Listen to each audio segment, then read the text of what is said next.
Hello, welcome to my Dreamcast. This is episode 7, Skatin' Around.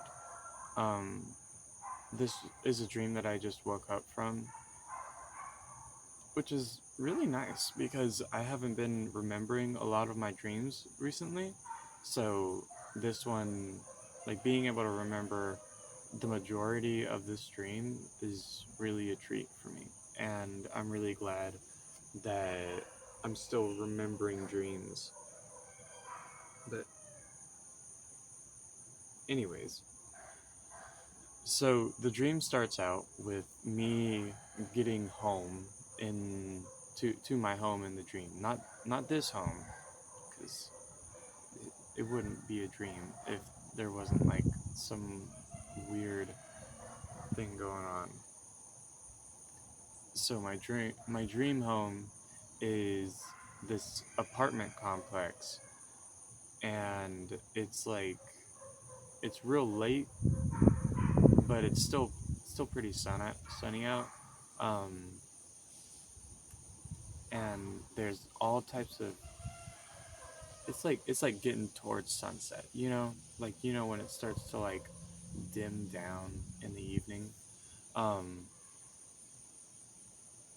and there's all types of trees around, like lots of pine trees, I would say, and they're like really tall, all the foliage at the top, and I back into my driveway, which is also really weird.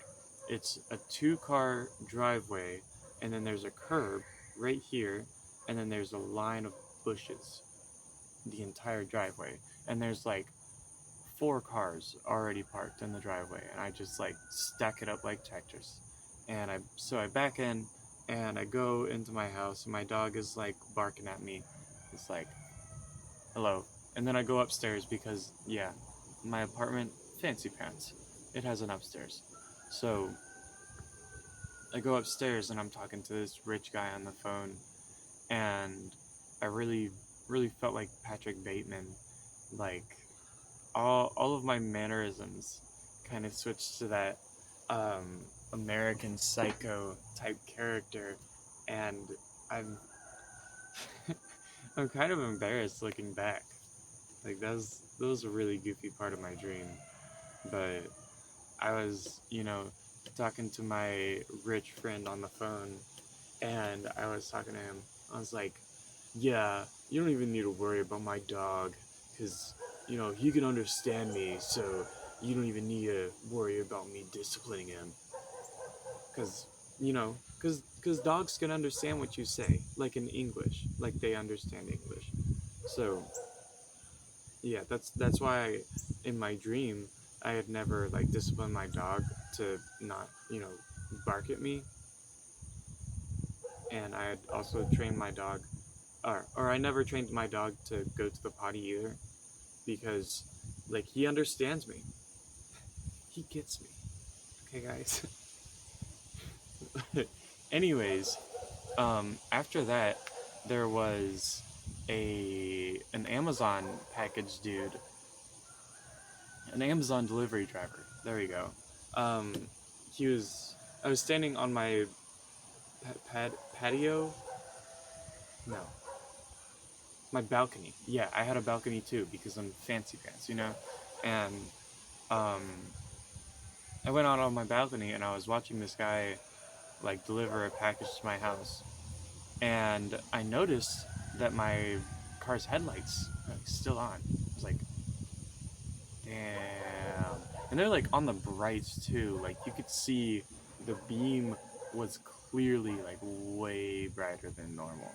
And I was like, damn, I gotta go turn them lights on. And then the guy, like, he delivers the package, and I go down and I take the package from him, and he gives me the receipt. And the receipt, this is a weird detail, but I feel like I should give it as anyways. Um, the receipt was normal paper. It wasn't, receipt paper is usually like that really thin, crinkly paper. It's like chip bags if they weren't plastic. No, this was just regular printer paper. And I was like,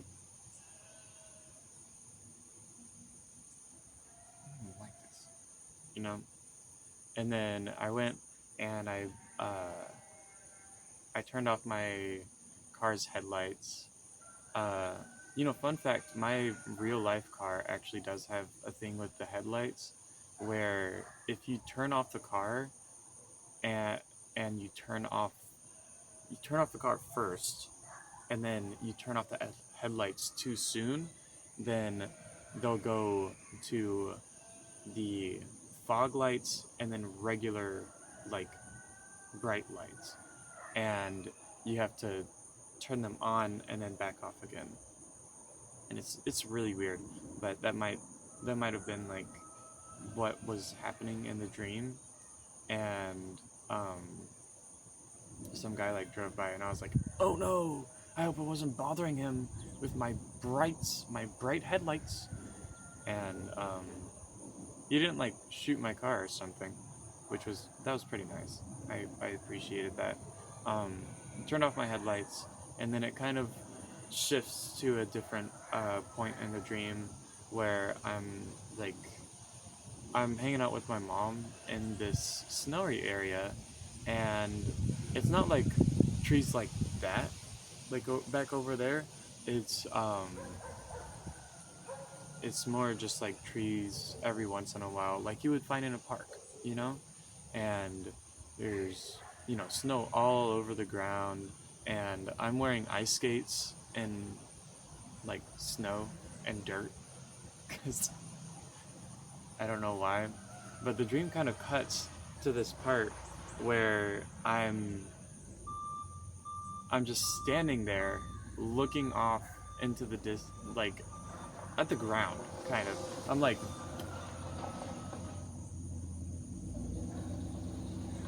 and my little sister is there with my mom, and she's like talking to her about like one of her special interests, probably like probably excuse me, like drawing dragons or something. And I'm just sitting there staring, pondering even. And I have ice skates on too. um, Once I get my chance to talk to my mom, because I'm a polite little guy. Like, I don't want to interrupt you when you're talking to my beloved mother. You know, that's super rude, man. So I'm talking to my mom, and I'm like, hey, check out my ice skating skills. And I go over to the road, which was like right over there. And apparently it was like super icy because I just walked on it and I just started ice skating. And after I woke up, I realized something about my ice skating like technique. I was ice skating like I had some Heelys on. Like you remember the shoes with wheels on the heels? That's how I was ice skating. Like I was like this. And I was like running and then skating too, like boop boop boop. You know what? Shit was so goofy. And my mom was like, no, no, you're still using your, I think she was like saying, you're still using your front foot to steer. It's like, I don't know how else to do it, Mom. I've actually never had Heelys in my life. I've skated, like roller skated before, but never had Heelys in my life. And so I'm skating down the road, and my sibling is also skating. I think they also have ice skates on too. And um, we're like ice skating on the road, and like apparently it's this neighborhood. And then after I round this corner, because like I'm skating on a corner, and then it's like slowly turning, and then when it turns straight, all of the ice goes away, all of the snow, and it turns into just this urban, or it's it's like halfway between suburban and urban, a neighborhood. It's a neighborhood that's halfway between urban and suburban, and it's just like the neighborhood I lived in when I went to Chicago, and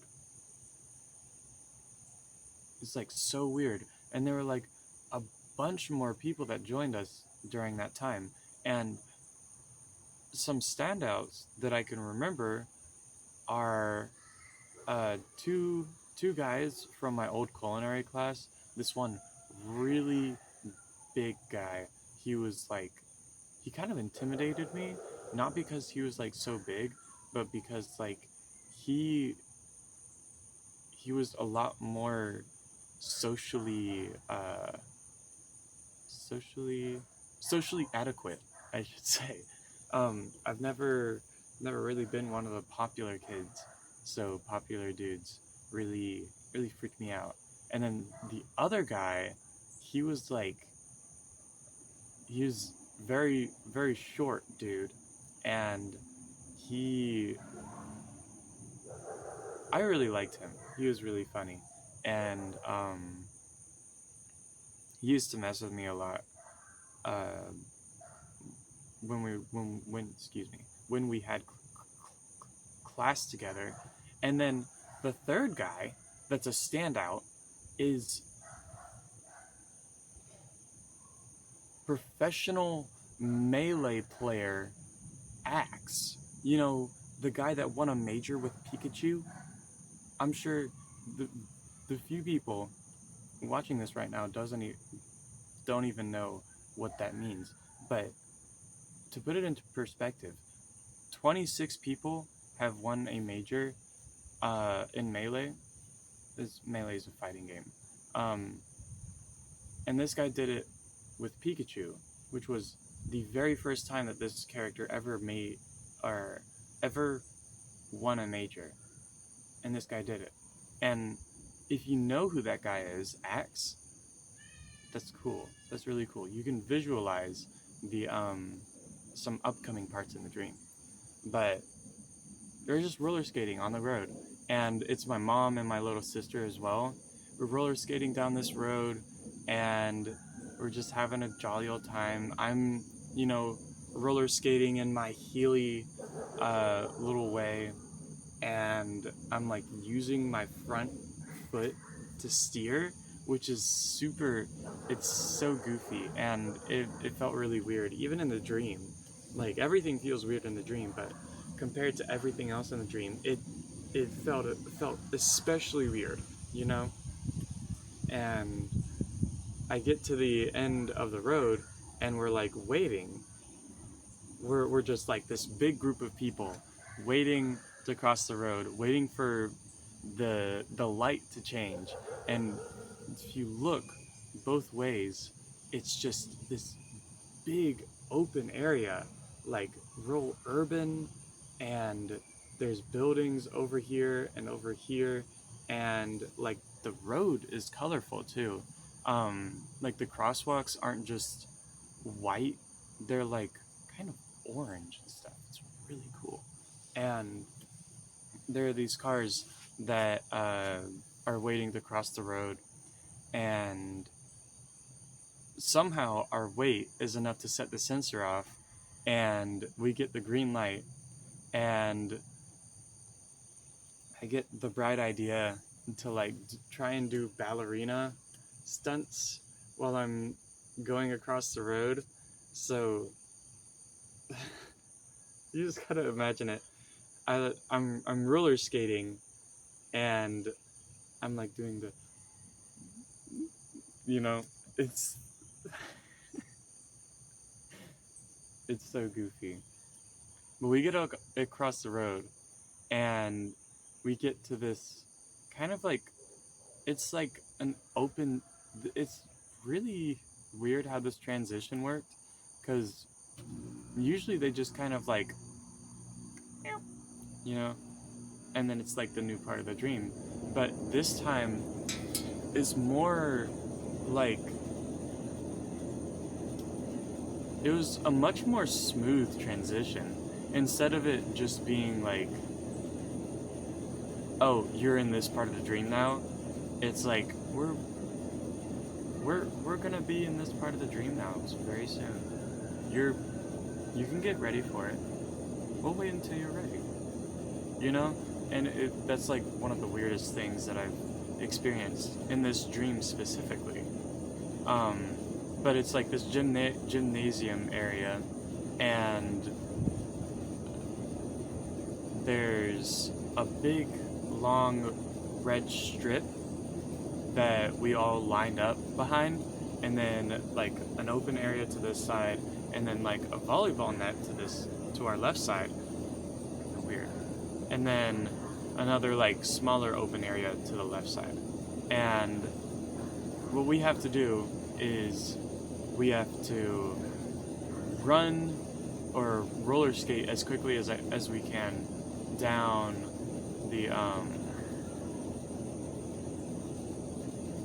the red line. Run or roller skate in my case, down the red line, and do a little gymnastics ballerina stunt at the end. And it gets to be my turn. Everybody's going, and then it gets to be my turn, and I get down there, and I do the absolute worst split in the air that you have ever seen. It's like awful. And after that, I go around the net, and I go back down, and I take another go, and people are going in doubles. Well, I miss my go, and I end up going with the small guy from culinary, and he goes late as well. But I go and fail again. And the third time that I'm thinking about going, I decide that I really want to do a Captain Falcon knee as my little stunt. And if you're unfamiliar with the Captain Falcon knee, then you've probably just never played Super Smash Bros.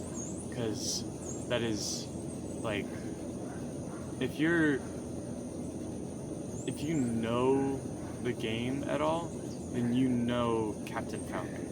You know, like the Falcon Punch. Oh yeah. You know, and so Captain Falcon, me getting ready to do it, and then it just kind of cuts to me being off to the left side, like sitting on the wall. No. Actually, something happens before this. What I do is I have like also a ball with me, like a kind of like a stress ball, and then it cuts to me being kind of on the wall, and I can see inside this door, which is like right by where the red line ends, and inside the door there's this kind of small room for what they're doing, but they're playing pool in this room, and it's big guy from culinary, another guy that I used to mountain bike with, it's like this blonde guy. He did not beat any of the stereotypes. I'm not even gonna lie. And then it was Axe, which is kind of important. So it was Axe, mountain biking guy, and culinary, or big culinary guy, not small one. And I take my ball and I like throw it into the room, and it hits like Axe's chair or something, and I just think whatever, and I'm just kind of sitting on the wall, and Axe comes out of the room, and he's like crying his eyes out, and I'm like, dude, what's going on? And he's like, they yelled at me because of the ball that went into the room, and they were like, they kicked me out because I messed up their shot. And they were like, well, we kind of have to hate you now because of how it happened. Which, stupid ass, excuse me, that is the stupidest fucking logic I've ever heard. I know I caused him to get kicked out of the room, but like, you guys are rude as fuck. That's crazy. So, I like, I'm like, dude, it's okay. I like, um, and I don't know why I got so emotional in the dream. Um, I think I might have subconsciously realized that this was going to be the end of the dream and I wouldn't be able to like comfort Axe anymore. But I I like hugged him and I was like kind of bawling my eyes out. And I was like, listen, Axe, I'm sorry that I never took the time to appreciate how great of a friend you are. And I'm like crying, holding him really close, and that was terrible acting, probably. Um, but I'm like crying, holding him really close, and it's just we're both crying really hard, and just short guy from culinary is watching this unfold. He's just sitting there. He didn't join in and comforting Axe because he's like the fuck you guy or something. But then after that, the dream ended, and I woke up, and I was like super excited about this dream. Um, so, what do I think all of the parts of this dream mean? Um, I think the first thing that I think means something is I think that uh, me receiving a package. Funnily enough, I feel like that means something because recently I bought an RC car, and this is like the first RC car that the second RC car that I've bought in my life, but the first RC car that I've like, or that I'm going to have access to, in like it's been so long, man. Um, like I have not had an RC car in actual years. So I'm super excited for this, and I don't know, maybe that's like I'm having dreams about receiving packages in anticipation. But uh after after that, I also think that um me like hanging out with my mom and my little sister, that's I think I just miss those two because they're in the mountains, like where my mom lives right now. So I haven't been able to see them very often. Um, and I really miss my mom, and I miss my little sister.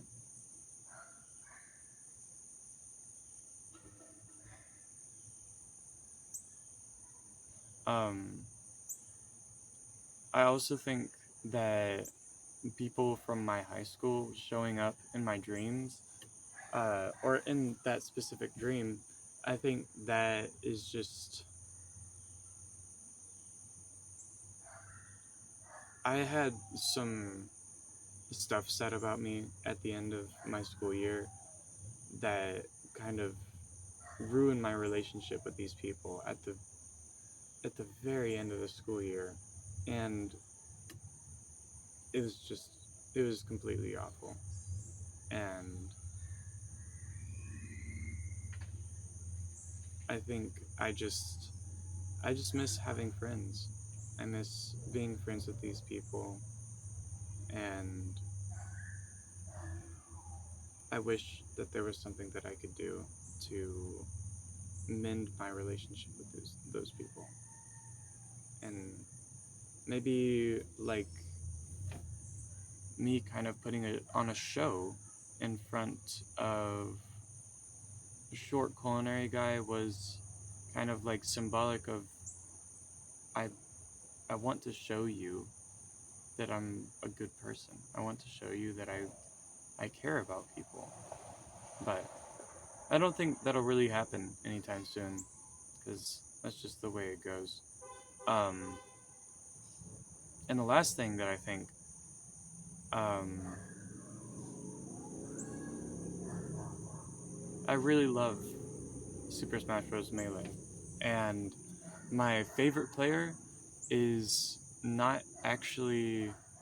Uh, my favorite player as of now actually is not Axe. I do love Axe. Axe is a great, like at least the character that he plays publicly, because I don't know what he's like in public, in private, you know, like you can never really know. But the character that he plays in public is is really cool. I really appreciate that about him, or his character and like his personality that he puts on. And I think two of my favorites though are Amsa, uh, the Yoshi guy. Yeah, love Amsa. He's so cool. And I also really like Hungry Box, to be honest. Hungry Box is super cool. And like I know his gameplay isn't like the most entertaining, but the dude's really cool. And I really I love I like Hungry Box and I like Juan, you know? Uh I'm not gonna lie, I also really love Zane. Zane is super cool. I like his uh, road to Grandmaster with every character in the game. Those videos are always some of my favorites. But anyways, I think it's about time we wrap this up. Uh, that is the dream, and that is what I think about it. Thank you for watching, and I if you've stayed for this long, I really appreciate you watching my videos. It means the world to me. And yeah, that's about it. I will see you later.